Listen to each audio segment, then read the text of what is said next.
Okay, Jagadish ಅವರು ಅಷ್ಟು personal ಆಗಿ ಅಟ್ಯಾಕ್ ಮಾಡ್ತಾ ಇದ್ರು ಎಲ್ರಿಗೂ. ಇಡೀ ಮನೆ ಹೇಗೆ ಸೈಲೆಂಟ್ ಆಗಿದೆ ಅಂತ ಮ್ಯಾಮ್? ಮೊದಲನೇ 2 ದಿನ ಯಾರೂ ಸೈಲೆಂಟ್ ಆಗಿಲ್ಲ.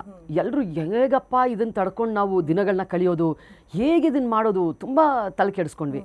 ನೀವು ಆಮೇಲೆ ನೋಡಿರಬೇಕು, 2-3 ದಿನ ಆದಮೇಲೆ ಎಲ್ಲರೂ ಬಿಟ್ಬಿಡಿ ಅವ್ರನ್ನ ಅವ್ರು ಏನು ಬೇಕು ಅವ್ರು ಮಾಡ್ಕೊಂಡು ಹೋಗಲಿ, ಯಾಕಂದ್ರೆ ಅವ್ರು ಹೇಳಿ ಮಾಡೋರು.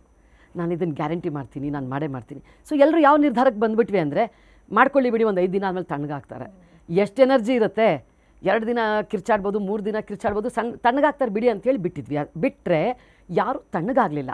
ಯಾಕಂದರೆ ಅವರ ಸ್ಟ್ರಾಟಜಿ ಪ್ರಕಾರ ಏನಿತ್ತು, ಇದು ಡೆಫಿನೆಟ್ಲಿ ಒಬ್ಬರೇ ಎಷ್ಟು ಕಿರ್ಚಾಡ್ಕೋತೀರಾ, ಜಗಳಾಡೋಕೆ ಒಬ್ಬರು ಇಲ್ಲ ಅಂದರೆ, ಈಗ ಫಸ್ಟ್ ದಿನ ನನ್ನ ಮೇಲೆ ಬಂದು ಎಗ್ರಾಡೋರು, ನಾನು ಸ್ವಲ್ಪ ಎಗ್ರಾಡ್ ಸೈಡ್ಗೆ ಹೋದ್ಮೇಲೆ ಇನ್ಯಾರ ಮೇಲೋ ಎಗ್ರಾಡೋರು, ಯಾರೋ ಒಬ್ರು ಅವ್ರಿಗೆ ಬೇಕಿತ್ತು. ಈಗ ನೋಡ್ತಾ ಇರೋರು ಯಾರು ಸಿಗ್ತಾರೆ, ಯಾರೂ ಸಿಗಲಿಲ್ಲ ಅಂದರೆ ಕಡೆಗೆ ಧನರಾಜನೇ ಇಟ್ಕೊಂಡು ಕೊಡ್ತಾಯಿದ್ರು ಅವರು.